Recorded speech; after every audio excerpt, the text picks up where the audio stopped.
Hi guys, this is Allison from Alley Cat Creations. How are you?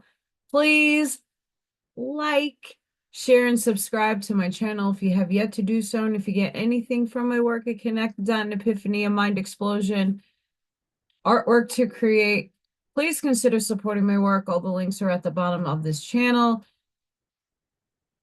AlleyCatCreations211.com is where you can see all the artwork that I do. Paintings, pyramids, fun stuff. And if you're interested in anything, please email me. I do everything privately. I do commission work. Um, sorry. 3D memberships is a really great way to support the channel. It helps me pay the internet bill and all the other stuff that comes along with going live and doing videos. So if you want to become a channel member, you get some perks with that. Friday, tomorrow, I'll be raffling off this beautiful pyramid. Yesterday was birthday, but Ascension, Incarnation, why the hell did I show up here? Anniversary. So I will be doing a giveaway raffle. So one of my channel members might get it. Um, I will close tomorrow, 12 p.m. Eastern, 11 Central. If you're interested in wanting to get into the raffle, that's on my community channel. I also do Oracle card pulls for the collective of the members. So I give more of a detailed pull, a lot more cards than I would on Friday Night Lives. So check that out. Um, Second and third place will get to pick a paint and sip painting of their choice if they want so, or any other stuff that I have. Um, so yeah, today we're going to do the Voice of Isis, chapter 16. I want to say it's 16. Purity. It should be very interesting. Lastly, my incarnation anniversary, I'm retooling the birthday, the born day. Um, I hurt my pinky really bad. I don't know if it's broken. I don't think it's like I don't think it's broken. I think there's a fracture. Um, I was gonna do a video yesterday but guess what? I had to go to 6 stores to find a splint, one of these metal guys, because you can't go back to work the next day with hands half taped. And I did have my hands taped yesterday because my hand was puffed out and it was horrible. It's way bad. It's bruised today, bad, but it's not as puffy. Anywho, took me 6 stores to find a splint. And then a very nice person got me a Starbucks gift card. So I went to get some coffee. At that point, I was just frazzled. And then I hung out with Katie Katz, JQ, and Dina for the rest of the night because I could handle life. And I was just so my birthday, I want to just thank everybody for wishing me a happy President's Day, a happy incarnation anniversary. I was not feeling my birthday. I still don't feel it. I'm devastated in other ways in my life, and I'm at rock bottom. So, yeah, not feeling the birthday, not feeling Ascension incarnation anniversary. Here, I'm in 3D. What the hell did I volunteer for this anniversary? Um, Yeah, so I do appreciate each and every one of you who wish me a happy incarnation anniversary, all the love and the light, it really does help. Even though I'm not really expressing it, it really is felt right in here, in my heart space. And it means a lot that I do have people that care and sent me some presents and just made me feel special. So thank you, thank you, thank you. It means so much. And I wouldn't be, I would have already done away and transcended if it wasn't that I had a purpose of greater proportions on this planet. So I hope that I am doing my mission at some strategized point in this world.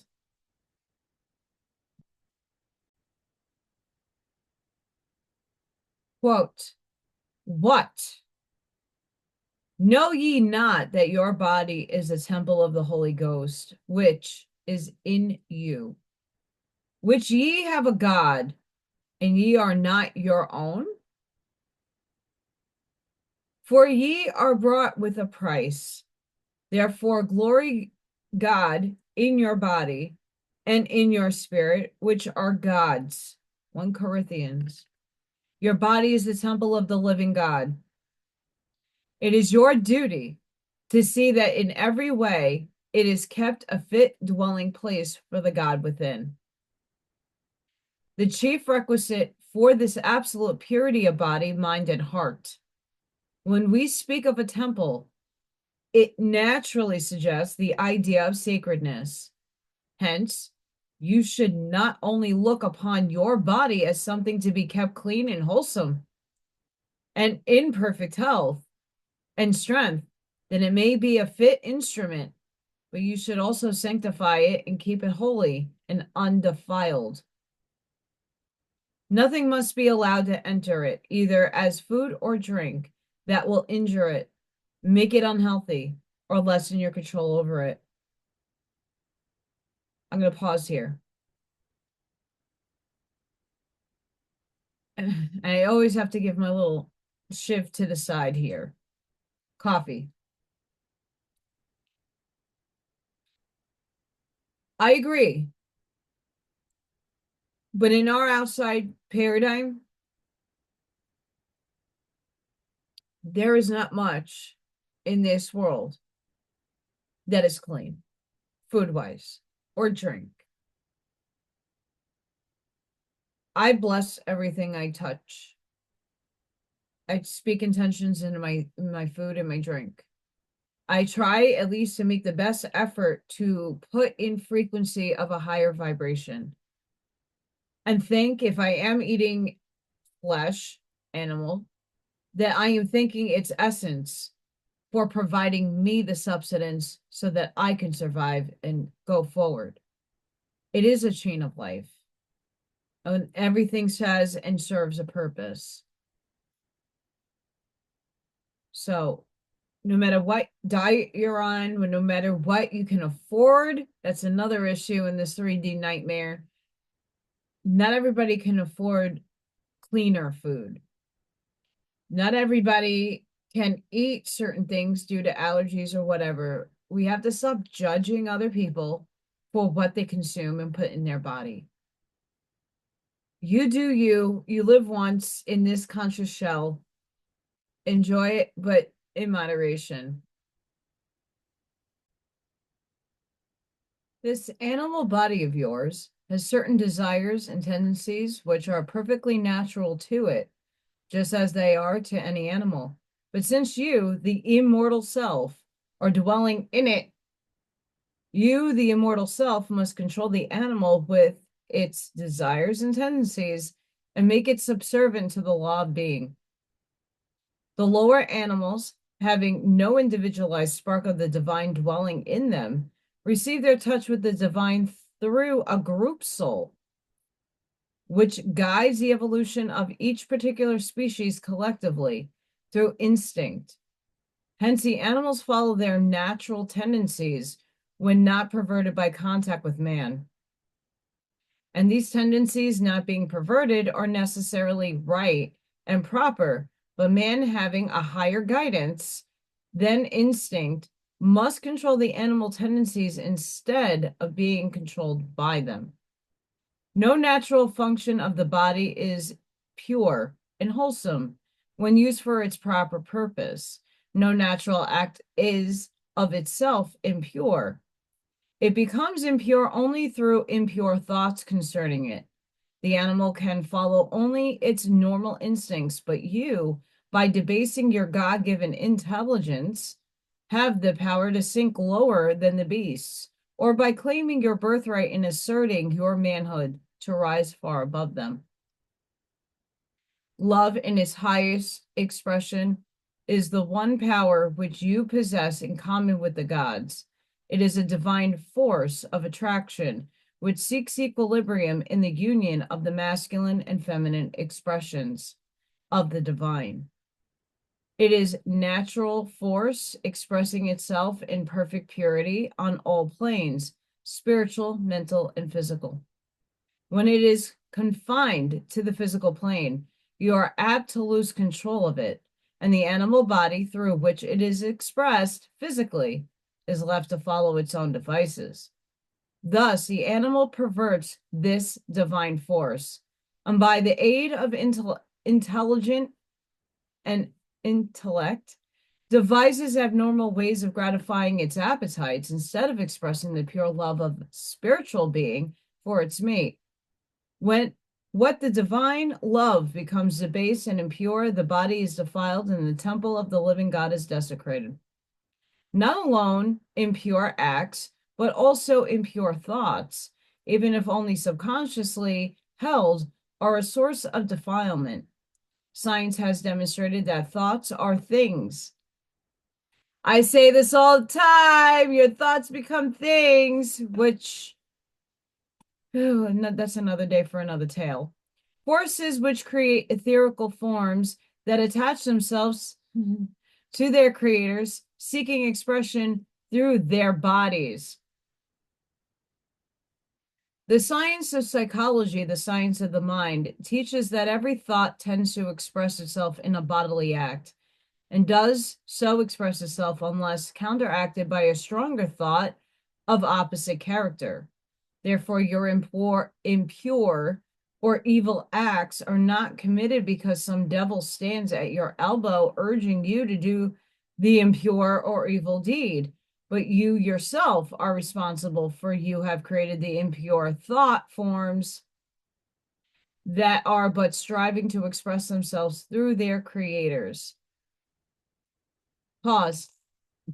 Midstream. I say this all the time. If you watch Dead Files, if you watch the paranormal activity shows, and they bring in a medium, they're picking up on PK manifestations. They're picking up on your thought forms. That's why children are conduits of energy, which we all are. But their hostile anger, frustration brings in these thought forms. And they can be poltergeist activity, PK manifestations. They could be the shadow figures that you created. They could be the demons that are haunting your house or throwing things off your shelves.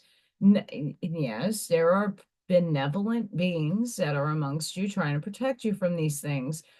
And they also can show very similar signs to, hey, hi, but you created them. And collectively in humanity, when you don't pay any attention to them anymore, yeah, they're there. They tend not to want to latch onto your energy field because of your pure thoughts. And also to put into perspective, we are meant to feel things. That's why we're human. That's why we chose to come down and did into this experience. And for someone like myself that goes through repetitive and extremes in trauma, in building myself up, back up again, and getting off the healing train because I healed something, and then other things present itself, and you're only human.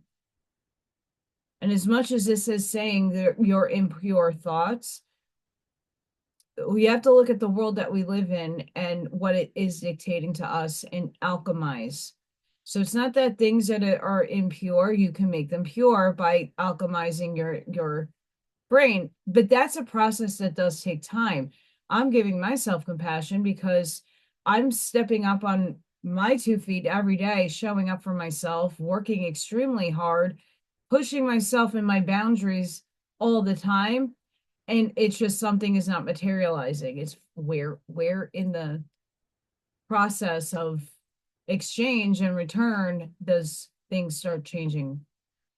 And it's not because I have impure thoughts of these are things that I'm healing and they're going to come up. But at the same time, when you are putting yourself out there and you're not getting the results and bills must be paid, 3D is harsh. And I wish for many of us it wasn't as harsh, because as much as they're testing me on my thinking, okay, I could think as positively as a peachy pie, but that doesn't change my circumstances. Even though I'm implementing change, I'm doing different to get different results, and the results are not. So you keep changing until you hit something, but in that in between, things still have to materialize in order for you to function.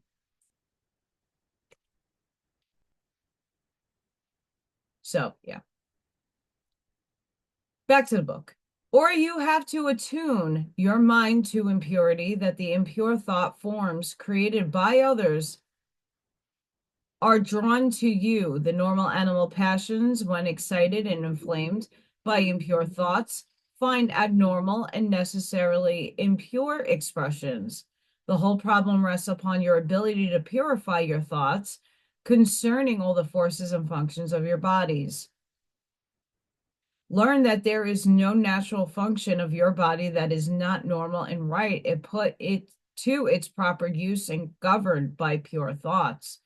Thou shalt not let thy senses make a playground of the mind. And another way for me to say that is stop letting things run space in your head that has no concern to you. Via the political system, the economy, the downfall of everything going on outside of you. To keep the thoughts pure, you must fight every impure thought that instant it appears. Learn to take an interest in pure things and fill your mind with thoughts concerning them. Determinately conquer the tendency to investigate impurity.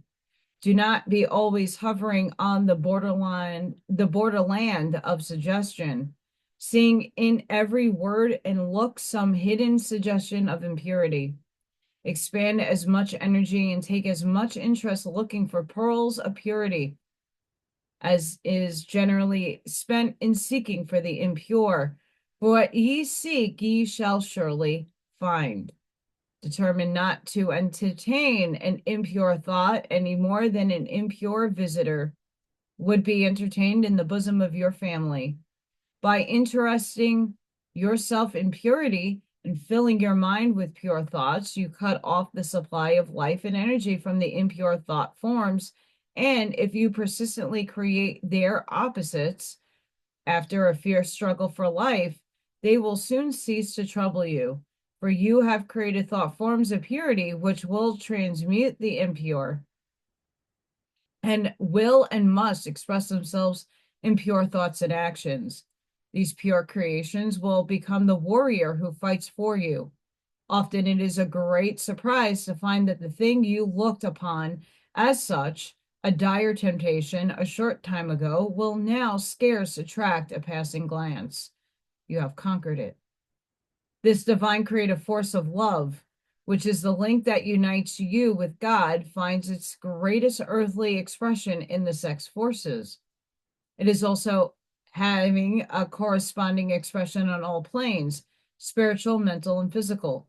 The sex forces are always creative and cannot be brought into operation without a definite creation on all planes. Their higher aspects creating upon the higher planes, their lower upon the physical plane.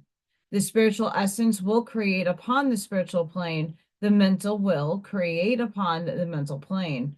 Following out the patterns set by the thought forms, which are fashioned by the desires, thus making them conscious living entities, which attach themselves to man, their creator, express through him, and demand that he sustain them. Thus, if only gross animal thoughts are held at the time the forces are used, you create gross animal thought forms, which drag you down so that you grow more and more animal. But if pure love and high aspirations, as for a holy sacrament, are held at the time, you will be able to express more and more clearly the ideal held.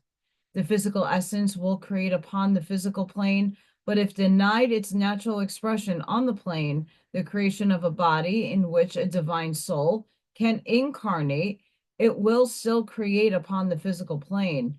Being perverted from its normal and natural and thrown into abnormal channels, it will send its quota of energy, creative energy that is, toward the creation of disease, death, and pestilence plagues.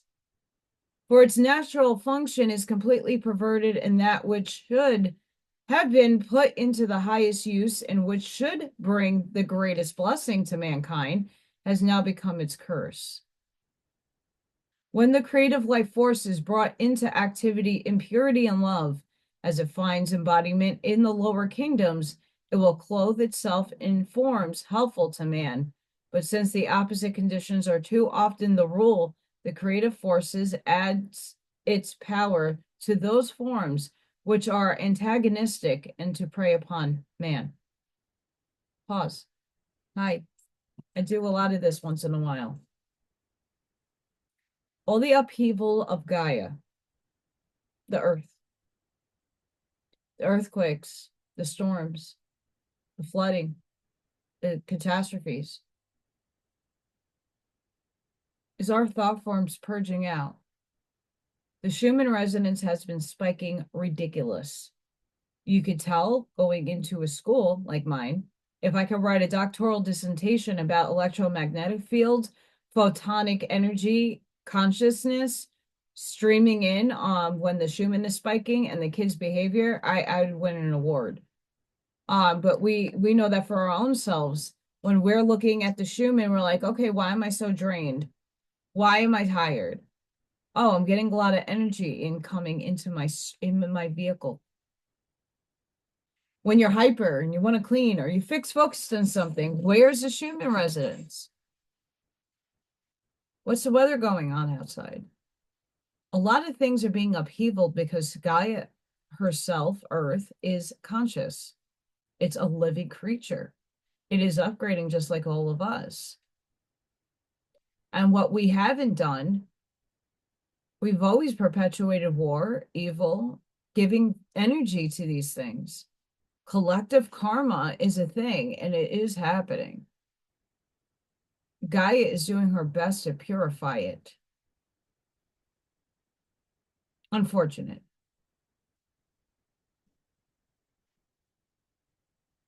Well, what are you lending your energy in, and what are you having rent space in your head?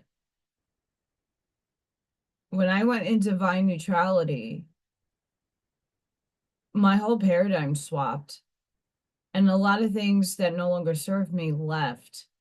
I see the world in a this, it's not a this or that. It's okay, everybody's having a right to their perspective and their reality and the one that they create. Who am I a judge? I give everybody the same compassion, love, and light that I would give to my animals.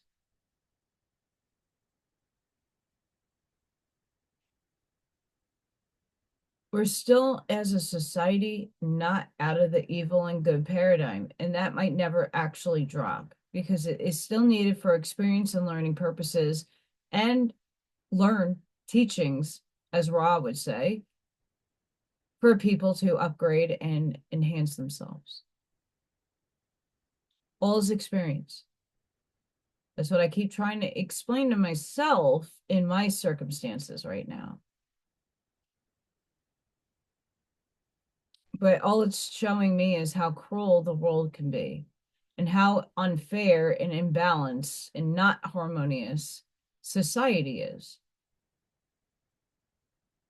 Everybody does those that they know a favor, and when you know no one, you always get left out in the cold. But if Source really wants me here, he better act.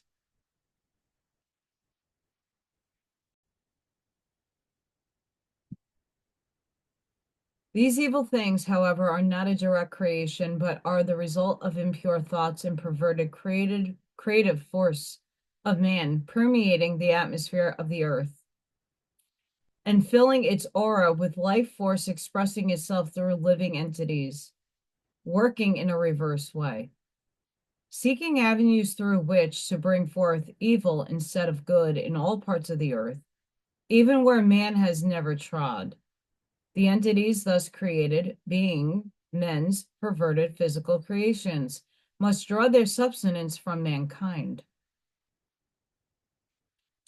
Just as a child draws itself and its life and nourishment from its mother's breast, so these unnatural creations must also flourish and in some way draw their life from man's blood.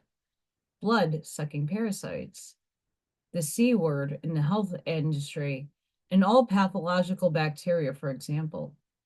Don't blame God for sickness and disease. They are man's creations, but man is also God, so it is God's creation. Through third dimensional experience, learning, teachings. Humanity as a whole has created these conditions for ages until the aura of the earth is saturated with what is known to science as disease-breeding germs, bacteria, parasites. Scarcely anything you eat or come in contact with is free from these enemies to human life, making everyone born under the flesh in bondage to the flesh, as the Bible puts it, or in occult parlance, subject to the world's karma to a greater or lesser degree. Nevertheless, although the microscopic shows that the germs of disease are constantly entering your body through air, water, and food, to the pure in heart and mind and body, these abnormal creations will prove harmless. Thus is literally fulfilled the promise, behold, I give you unto you power to tread on serpents and scorpions, and over all the power of the enemy, and nothing shall be any means hurt you. Know well there are no evils created to tempt or disease to harm you, for those of men's own creation. Since man has thus proved himself a creator of evil, it is time for him to realize this fact, recognize his power, and determine to create good instead of evil.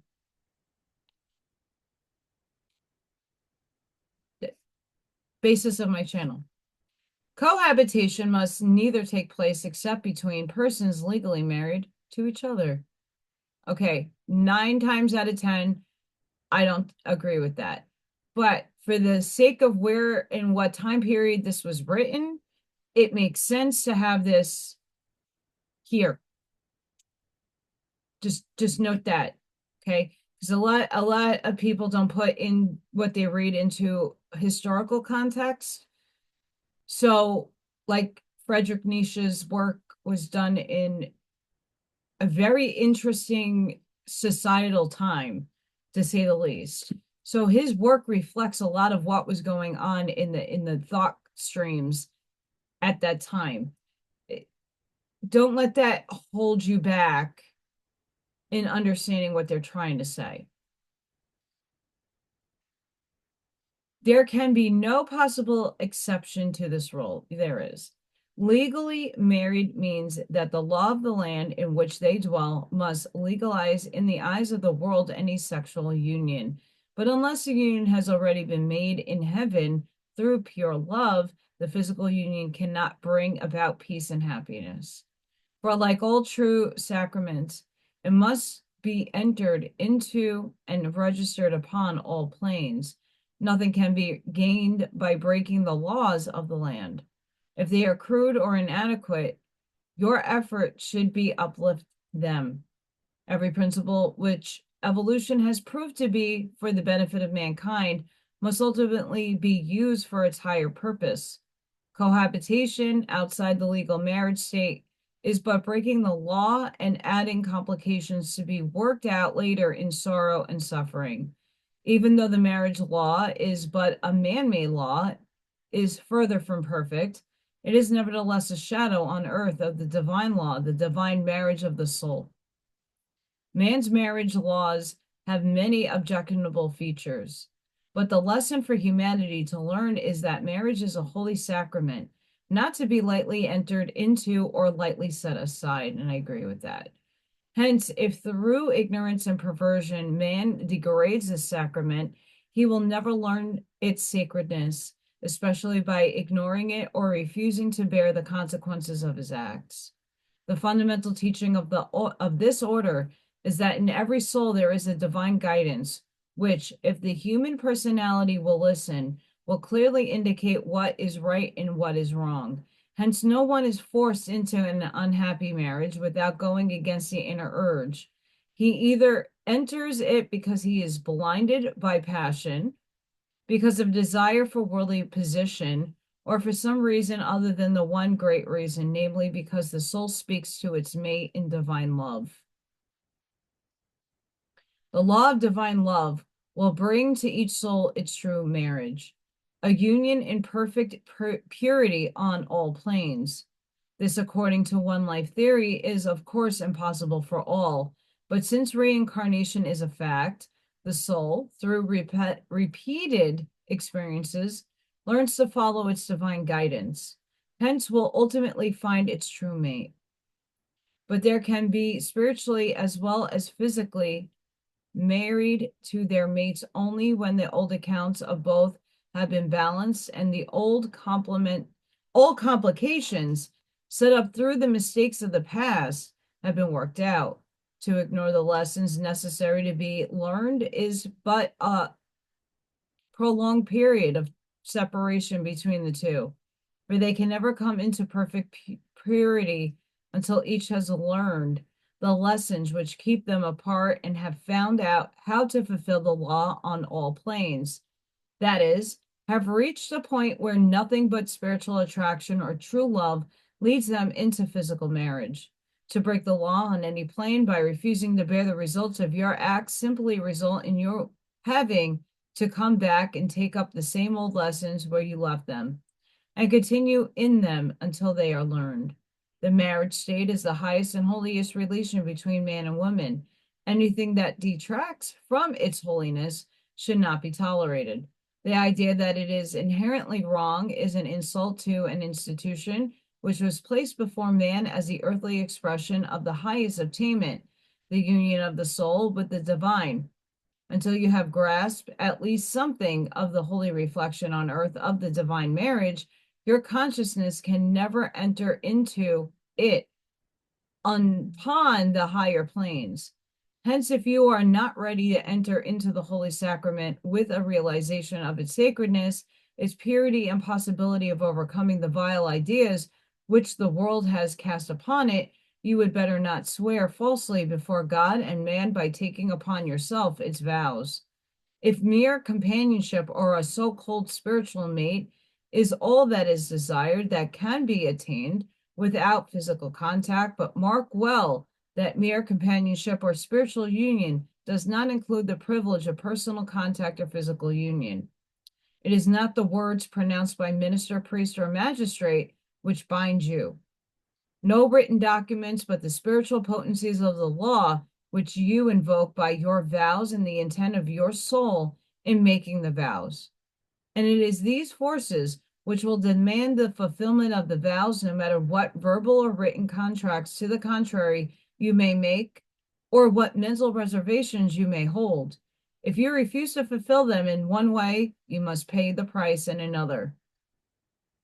For you will be free only when the debt is fully paid.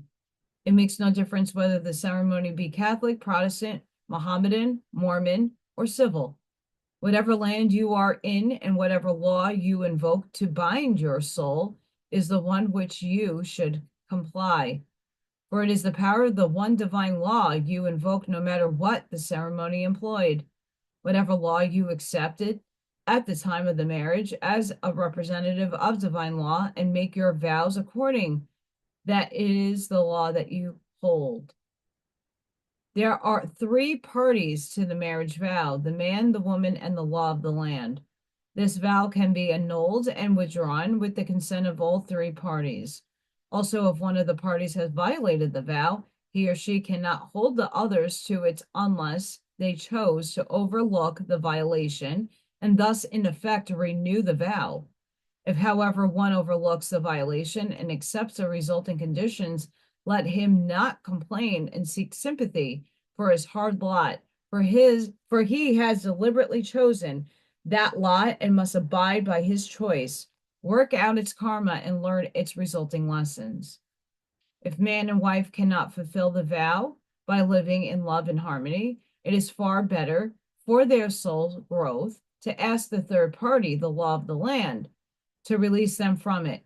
For there is nothing more detrimental to spiritual advance than nuptial inharmony, because of the perpetuation of the inharmony through the creative power and because of the inharmonious and impure creations brought forth. It is also far better for the children of such a union to pass through the experience a legal separation of the parents might entail than to be brought up in an atmosphere where love, trust, and understanding were lacking and inharmony reigned. When the laws of God and man have been complied with, the consummation of the union in pure and holy love is sacrament. Under such conditions, if at the time the thoughts are exalted and pure, the creative energy is permitted to function through the normal and natural channel. There will be, upon the spiritual plane, a creation which will correlate with the divine creative force and draw to the participants a wonderful blessing and help, while upon the mental plane, thought forms of purity will gather as a protecting band around the unborn child to ward off all incivil and evil influences, and perfect body should result.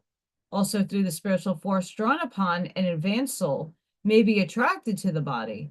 If the desire is to create the body of a child, it should be looked upon as a sacred and religious right, for there is nothing more important to the race than the perfecting of the vehicle for its continuance and its upliftment. This is far more important than building churches, preaching sermons, or sending missionaries to the heathen. The thoughts of both parents should be consecrated upon an exact mental picture of the body they desire, and the creative act should be carried out with the idea in mind and in the greatest purity of thought. Thus, there can be created a beautiful loved child, which will be a blessing and a joy throughout life. If a physical body is created when it's not wanted, it is created by the mere husks of the creative force, while the real power of creation is expanded on the other planes in the following out whatever pattern is set by the desires. Since the thoughts were not consecrated on the physical plane to produce a perfect body, such a child is robbed and will naturally lack a part of its birthright, the whole race being proportionately defrauded. All life comes from the one life of the absolute and normally should evolve back to God in perfect purity and harmony. But instead, everything that grows, be it herb or animal, has to contend with the malign influence of the perverted currents of life force, the result of man's misuse of the creative power. This is a literal fulfillment of the curse recorded in Genesis. Cursed is the ground for thy sake. The curse was not pronounced because of the act of one man or woman, nor was it because the third race, symbolized by Adam and Eve, fell into generation. For the power to create was great gift given to humanity of the globe by the Elohim, with the gift of the divine guidance to use it all right was also given. But as early as the latter part of the race, in direct disobedience to the guidance, mankind began to abuse and pervert it, and humanity has perpetuated that mistake ever since.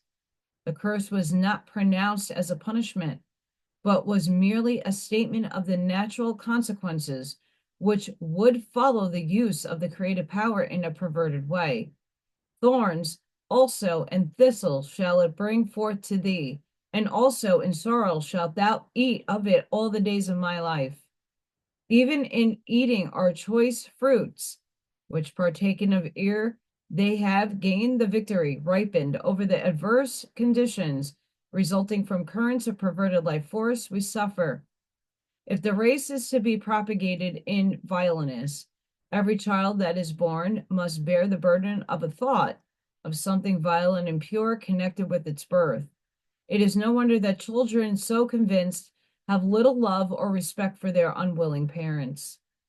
Children born in love and purity will subject to this world karma or in bondage in the flesh, will still be overshadowed by a mantle of purity, which will ward off any temptations to impurity or vileness, and will find their environment such as to lead them in paths of purity rather than by ways of evil.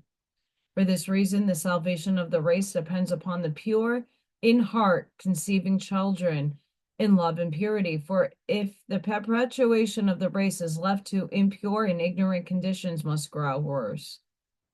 Without this thing which we are wont to look upon as vile and impure, the race would very soon become extinct. And if mankind continues to debase and degrade the great gift, the race will still become extinct. For as we have said above, nearly all diseases can be traced to the perverted activity of the creative force. In reality, sexual desire is but the effort of the soul to express divine love through the physical vehicle and should be looked upon as a lower or negative pole of the love, and God is love. When we debase, degrade, and befoul sexual desire, we are debasing the highest physical expression of the God within us. Just so long as parents fail to fill their children's minds with thoughts of the purity and the holiness of sex relations, the thought that is evil or vile will be perpetuated in the race. Just so long as it is thought of as something unclean and vile, just so long will it be so, for the creative power and thought will clothe itself in the vile garments of the impure ideas, and the sins of the father will be visited upon the children unto the third and fourth generation. Purify then not only your acts, but your thoughts. Persistently refuse to entertain impure ideas. Combat them with ideas of purity and divine love. This does not mean, however, that you should deliberately close your eyes and refuse to admit or recognize that there is evil in the world. For a wise physician must recognize the first symptoms of a disease, that he may combat it ere it gains a foothold. Remember always that knowledge is power. Learn to look things in the face with a full consciousness of your power to create good where evil now exists. For as man thinketh in his heart, so is he.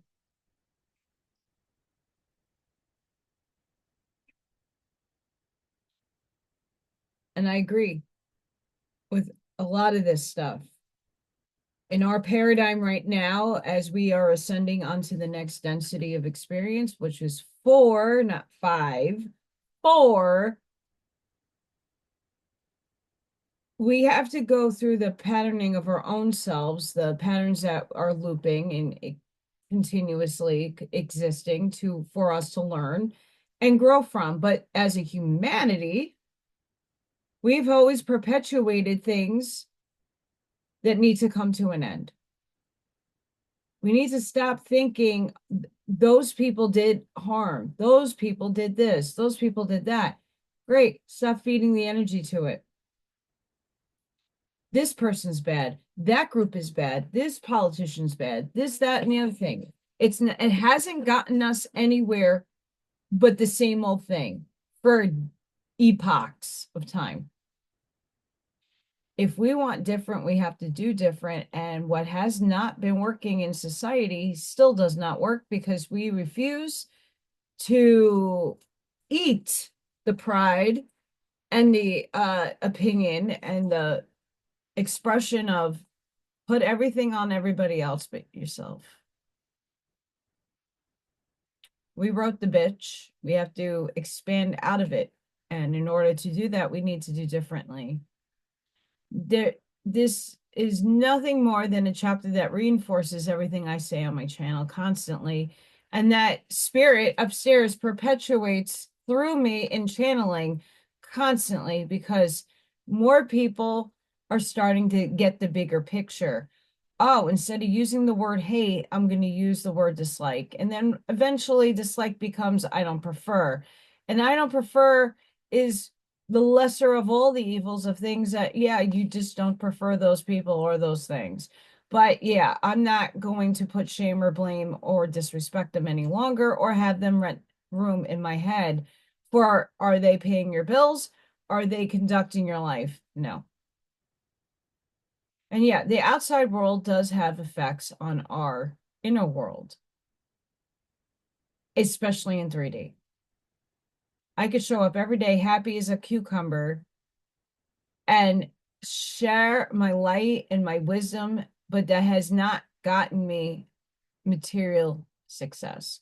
Do I need it? Not necessarily, but I do need the bills paid. So, and that's with many, many, many, many people, right? This is where the world's unbalanced and the inharmony needs to be stopped. So let's all figure it out together. Let's unify, because that's a 5D thing that we all need to eventually hit in order to go to the next level of the matrix. But we're not there yet. So I hope you all enjoyed this. Sending each and every one of you love, light, compassion, grace, shielding, and protective energy. Please go within. That felt great.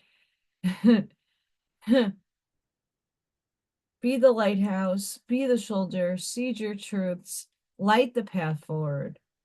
Thank you all for your abundance, your gratitude, your love, your light, your happy born day messages. As much as I'm not feeling it and am devastated with a lot of what's happening in my life. If it wasn't for all of you, I wouldn't be here. And at least I know I serve a purpose in some form or fashion in this world.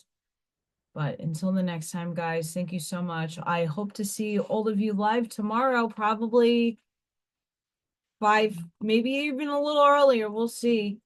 Can't wait to do I don't do the raffle right away as I start the live. So you still have time tomorrow at 11 Central. I'll probably end the raffle and I'll just post whoever donated. And then we're gonna have a raffle. Exciting. Yay. So I hope to see you guys on the next one. See you hopefully tomorrow on the live. Have a blessed and beautiful night. Bye for now.